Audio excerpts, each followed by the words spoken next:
চলনতলি গ্রামের মেঠো পথটি আজ কাদায় ছ্যাঁতছ্যাঁত করছে। সকাল থেকেই ভারী মাত্রায় বৃষ্টি হয়েছে।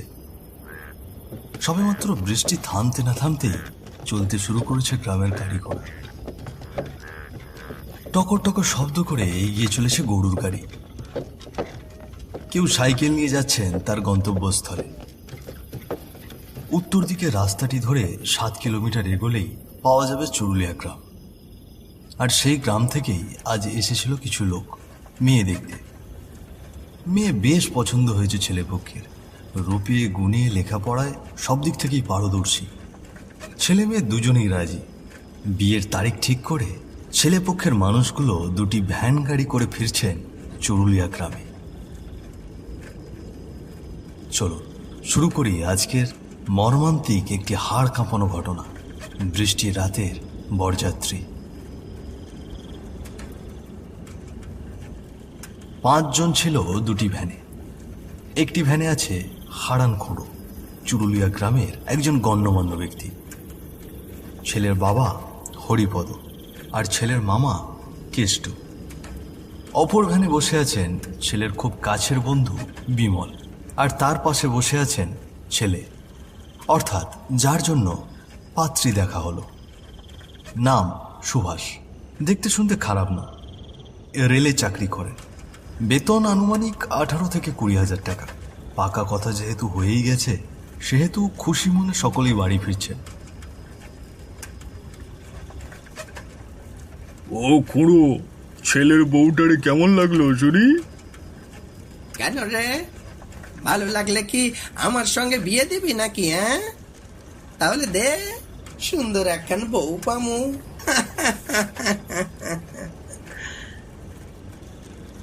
খুঁড়োর কথায় সকলেই হাসতে লাগলো।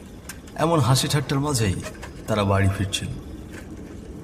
কিন্তু এই হাসি মুখ যেন আর বেশিক্ষণ রইল না। আকাশটি গড় গড় করে জল ছেড়ে দিল। এই সেরেছে গো, আবার যে বৃষ্টি নেমে এলো। আজ মনে হয় আমাদের আর বাড়ি ফেরা হচ্ছে না।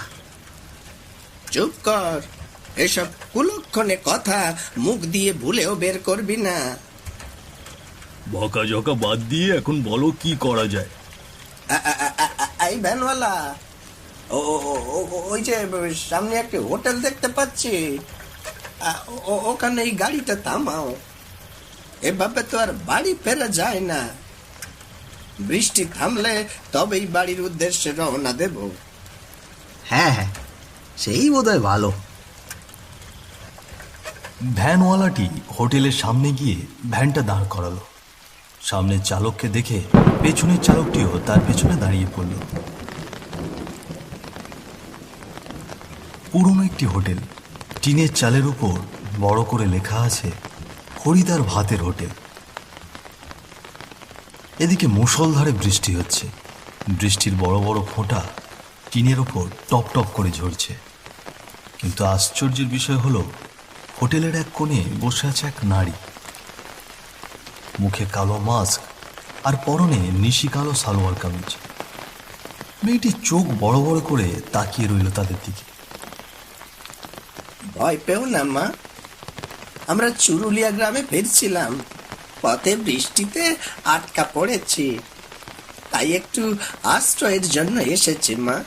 তোমার যদি কোনো সমস্যা না থাকে, এখানে কি কিছু সময় পার করতে পারি? নমস্কার, আপনারা চাইলে ভেতরে এসে বসতে পারেন। আপনাদের গাগুলো তো দেখছি ভিজে গেছে। আমি কি আপনাদের জন্য একটি গামছা আর কিছু খাবার নিয়ে আসবো? না মা, আমরা কিছু খাবো না, তুমি বরং আমাদেরকে গামছাটা এনে দাও। জি, আপনারা একটু বসুন, আমি আপনাদের জন্য গামছা নিয়ে আসছি। সময় তখন আনুমানিক সন্ধ্যে 7:30। সন্ধ্যের পরপর এই রাস্তায় তেমন কোনো লোকজন দেখতে পাওয়া যায় না। কেউ কেউ বসে আছেন হোটেলের ভেতরে। এদিকে সুভাষ আর বিমল ঠাঁই দাঁড়িয়ে থেকে দেখছেন বাইরের বৃষ্টিগুলো। কিছুক্ষণ পর বৃষ্টি অনেকটাই থেমেছে। এর মাঝে সুভাষ বলে উঠল, বন্ধু, দোকানের পেছনে একটা জঙ্গল দেখতে পাচ্ছি, চল তো সেখানে গিয়ে আমরা দুজনে একটু বিড়ি টেনে আসি। হ্যাঁ রে, অনেকক্ষণ হলো খাওয়া হয়নি। চল চল, এক্ষুনি চল। এবার সুভাষ ঘাটটা ঘুরিয়ে বলল, বাবা, তোমরা একটু এখানে বসো, হ্যাঁ, আমরা ওই পেছনের জঙ্গল থেকে একটু পেটটা খালি করে আসছি। ঠিক আছে, সাবধানে যাস বাবা। রাতের বেলা জঙ্গলে সাপ পোকামাকড় থাকে, হাতের টর্চটা জ্বালিয়ে নে। আরে হ্যাঁ হ্যাঁ, তুমি একদম চিন্তা করো না। আরে আমরা কি এখনো সেই ছোট আছি নাকি? এলাম। তারা এক পা দুপা করে এগোতে লাগলো জঙ্গলের পথে। হালকা হালকা বৃষ্টি, আকাশে ভারী মাত্রায় বিদ্যুৎ চমকাচ্ছে। আশেপাশে একটি কাক পক্ষীও নেই। ওই দূর কোথা থেকে যেন ভেসে আসছে শেয়ালের ডাক, কিন্তু তাদের মনে একটুও ভয় নেই। মেয়েটা কিন্তু বেশ সুন্দর ছিল রে, কি বলিস? হ্যাঁ, তা যা বলেছিস, সুন্দর ছিল বলেই তো বিয়ের জন্য রাজি হয়েছি। আরে না রে, তোর বউটার কথা বলছি না। তাহলে তাহলে তুই কার কথা বলছিস? আরে হোটেলে যে মেয়েটাকে দেখলাম, কত সুন্দর তার চোখ দুটো, কি মিষ্টি মিষ্টি করে কথা বলে। সে কি রে, বন্ধুর জন্য মেয়ে দেখতে এসে নিজেই নিজের জন্য জুটিয়ে নিয়েছিস? বাহ, ভালো ভালো। তা বলছিস যখন, প্রস্তাবটা দিয়েই যাই নাকি? ভালোই হবে, দুজনে একই গ্রামে বিয়ে করব, ছুটি পেলে আমরা একসঙ্গেই শ্বশুরবাড়ি আসবো। কি বলিস? দে বিড়ির প্যাকেটটা দে। এই রে, এই হাঁটতে হাঁটতে তো অনেক দূরে চলে এলাম। আরে এই বিড়ির প্যাকেটটা দিবি তো।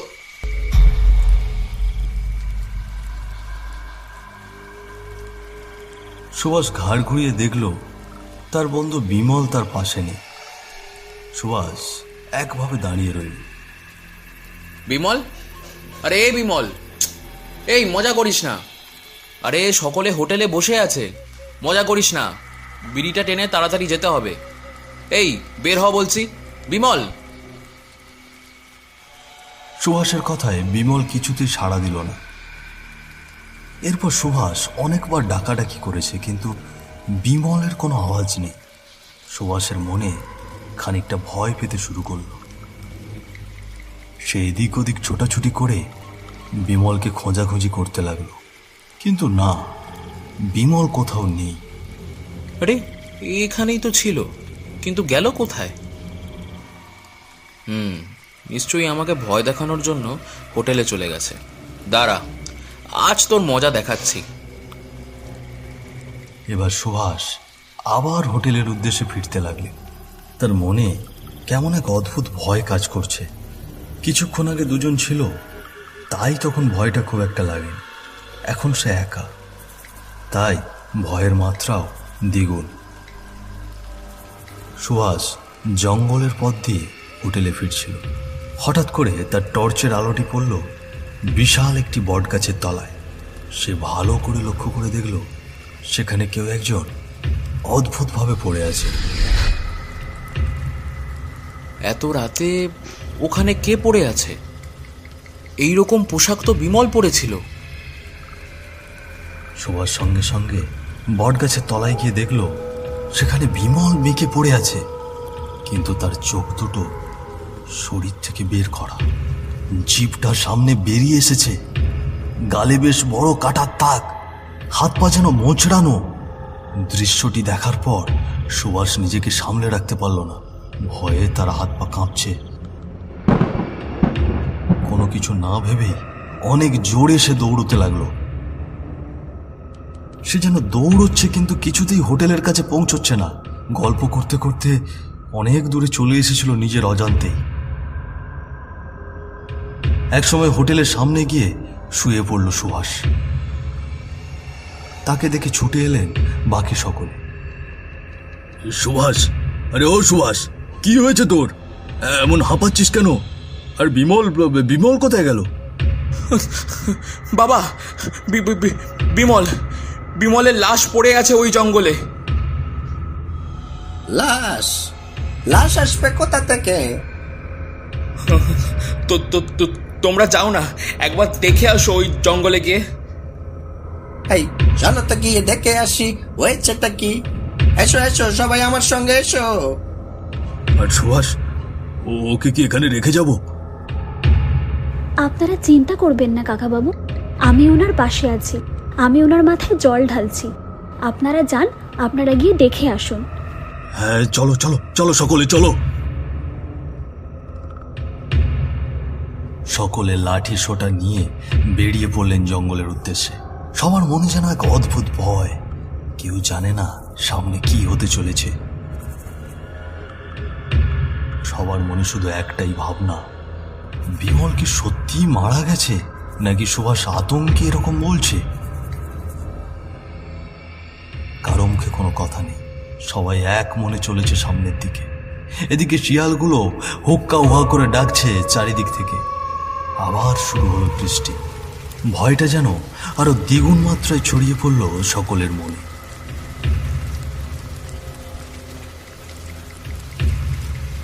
চলতে চলতে তাদের টর্চের আলো গিয়ে পড়ল বিমলের লাশের ওপর। এই বৃষ্টির মধ্যেও সকলে ঘামতে শুরু করলো। সকলের হাত পা যেন অজান্তেই শিহরিত হয়ে উঠল। কারো কোনো শব্দ নেই, কারো মুখে কোনো কথা নেই। জল জল করে সবাই এক দৃষ্টিতে তাকিয়ে রইল বিমলের লাশের দিকে।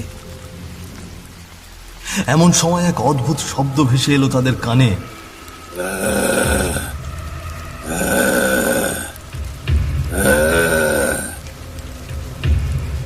ধীরে ধীরে কিছু একটা নেমে আসছে সেই বট গাছটি বেয়ে।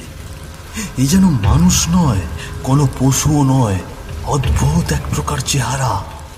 মাথা নিচে রেখে পা ভাঁজ করে ধীরে ধীরে নেমে আসছে মাটিতে। জীবগুলো সামনে বেরিয়ে এসেছে। অদ্ভুত একটি চেহারা, যার কোনো বিশ্লেষণ নেই। তোরা এসেছিস, তোদের জন্যই অপেক্ষা করছি। তোরা কি চাস না প্রাণে বেঁচে ফিরতে?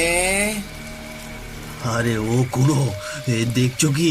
জলদি পালাও, এ মানুষ নয় গো, ভয়ঙ্কর এক আত্মা।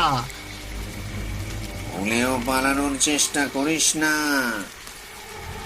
আমার হাত থেকে বেঁচে ফিরতে পারবি না। শোন, আজ তোদেরকে একটি গল্প শোনাবো, শোন তোরা।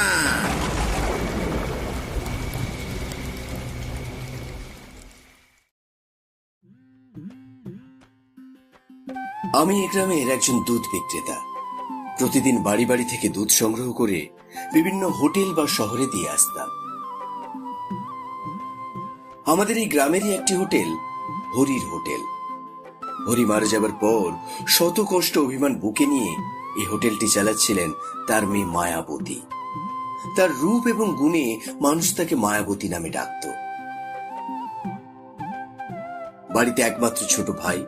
মায়াবতীর একটি স্বপ্ন, তার ছোট ভাইকে বড় করে মানুষের মতো মানুষ বানাবে, উচ্চশিক্ষায় শিক্ষিত করবে। মায়াবতীর কি নিষ্পাপ ডাক, শুনে মনটা ভরে যেত। রামুদা, তুমি না প্রতিদিন সন্ধ্যে 6টা নাগাদ বাড়ি আসো, আজ এত দেরি করলে যে? আর বলিস না রে বোন, শহর থেকে এলুম, আর কুটুম বাড়ি হোটেলের মালিক 3 দিন থেকে আমায় ঘোরাচ্ছে। দুধের টাকা পাবো, দিচ্ছেই না। তিনি হোটেলে ছিলেন না, তারা সেই বসে থেকে থেকে আমার দেরি হয়ে গেল। একেবারে চিন্তা করো না রামুদা, সেও হয়তো কোনো বিপদের মধ্যে আছে। সবকিছু ভগবানের উপর ছেড়ে দাও। উপরে ভগবান আছেন, সব কিছু দেখছেন। ভগবান যা করে মঙ্গলের জন্যই করে। সারাদিন মনে হয় কিছু খাওনি। বসো রামুদা, তোমাকে একটু ভাত দিই, খেয়ে যাও। না রে বোন, নিশ্চয়ই তোর বৌদি বাসায় বসে আমার জন্য অপেক্ষা করছে। তাড়াতাড়ি ফিরতে হবে রে বোন, অন্য একদিন তোর হোটেলে এসে পেট পুরে খেয়ে যাব। দাদার কাছ থেকে কিন্তু টাকা বেশি নিতে হবে বলে দিলুম। টাকা দিতে হবে না দাদা, আমার ছোট্ট ভাইটার জন্য একটুখানি আশীর্বাদ করে দিও। ভগবান তোর ভালো করুক। আসি রে বোন, ভগবান চাইলে আবার দেখা হবে।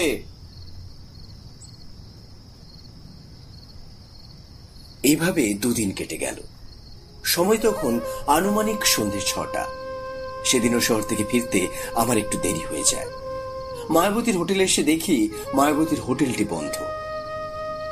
সন্ধ্যে নাগাদ মায়াবতী হোটেল বন্ধ করে বাড়ি ফিরে যায়।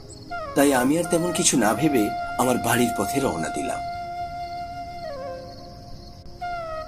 পথের মাঝে আমি দূর থেকে লক্ষ্য করে দেখছি দুজন ছেলে একটি মেয়েকে টেনে হিচড়ে জঙ্গলের দিকে নিয়ে যাচ্ছে। আমি আর নিজেকে সামলে রাখতে পারলাম না। কাছে গিয়ে দেখি মেয়েটি আর অন্য কেউ নয়, আমাদের গ্রামের লক্ষ্মী মেয়ে মায়াবতী। তার গলায় ছিল গামছা পেঁচানো। মায়ের কাছে বসে আমি তাকে অনেক ডাকাডাকি করেছি, কিন্তু সে আমার ডাকে সাড়া দিল না। তার নাকে হাত দিয়ে দেখলাম নিঃশ্বাস নেই। ততক্ষণে চলে গেছে মেয়েটি আমাদের ছেড়ে। সেই মুহূর্তে আমি আমার দু চোখের জল ধরে রাখতে পারলাম না। মায়া, ওঠ বোন, আমাদেরকে ছেড়ে তুই এভাবে চলে যেতে পারিস না, পারিস না। তোর ছোট ভাই যে এতিম হয়ে যাবে, তুই ছাড়া আর তার কি আছে এই পৃথিবীতে। ওঠ বোন, ওঠ। মায়া নড়ছে না, নিশ্চুপ ভাবে দুটি চোখ বন্ধ করে নীরবে শুয়ে আছে। অনেক আগেই চলে গিয়েছে সেই পৃথিবী ছেড়ে। শয়তান ছেলে দুটো মায়ার সঙ্গে জোর জবরদস্তি করে তাকে গলা চেপে হত্যা করেছে। মনে মনে সিদ্ধান্ত নিয়েছিলাম তাদের দুজনকে এর কঠিন শাস্তি দেব, কিন্তু তারা আমাকে এক ধাক্কাতে মাটিতে ফেলে দেয়। এরপর সেখানে পড়ে থাকা একটি ইট দিয়ে অনবরত আমার মাথায় মারতে থাকে। শরীর থেকে আমার আত্মা অনেক আগেই বেরিয়ে গেছে, কিন্তু তবু ওই শয়তান দুটো আমার মাথায় আঘাত করতেই থাকলো। রক্ত যেন নদীর স্রোতের মতো বয়ে চলে গেল মাটিতে। ওই শয়তান দুটোর একজন পড়ে আছে এই গাছের নিচে। নির্মম ভাবে হত্যা করেছি তাকে। আরেকজন আছে ওই হোটেলে। হোটেলের মেয়েটি আর অন্য কেউ নয়, সে আমাদের মায়াবতী। গিয়ে দেখ, ওদের ছেলের লাশ গাছে ঝুলছে। মায়াবতী তাকে ছাড়বে না, নির্মম ভাবে হত্যা করবে। তারা আর এক মুহূর্ত দেরি না করে দৌড়ে গেল সেই হোটেলে। কিন্তু সেখানে গিয়ে দেখলো সেখানে কোনো হোটেলই নেই। পড়ে আছে একটি ফাঁকা জায়গা, তার উপর দাঁড়িয়ে আছে একটি বিশাল গাছ। সেই গাছের ডালে ঝুলছে সুভাষের লাশ। আর ওই দূর থেকে মায়াবতী এক নজরে তাকিয়ে আছে তাদের দিকে। একসময় নির্মম এক হাসি দিলেন মায়াবতী।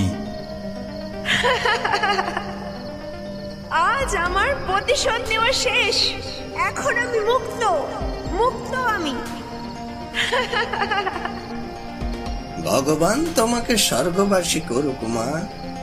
পাপের ফল এ পৃথিবীতে পাওয়া যায়। তো আসুন আমরা পাপ থেকে দূরে থাকি, সত্যের পথে চলি, ন্যায়ের রাস্তা ধরে। গল্পটি ভালো লাগলে আপনারা আমাদের চ্যানেলটি সাবস্ক্রাইব করে আমাদের সঙ্গে থাকবেন এবং বেল বাটনটি প্রেস করতে একেবারেই ভুলবেন না। আসছি আরও একটি নতুন গল্প নিয়ে খুব শীঘ্রই।